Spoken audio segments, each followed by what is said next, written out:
So if you have a STEM kid, you need this game. This game is called Gravity Maze. It's a logic-based game that that challenges you to build a dropping maze and put a stainless steel ball into the red target slot. And inside the game, there are a set of 60 cards from beginner to intermediate. Let's go through one though, just really quick.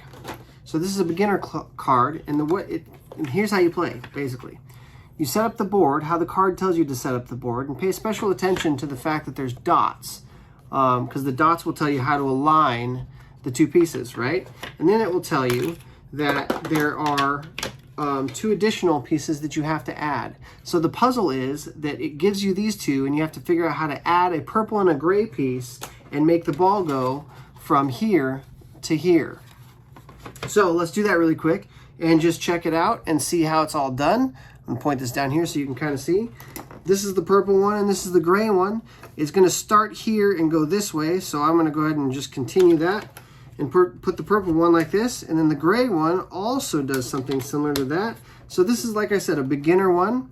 Now you take the ball and you drop it.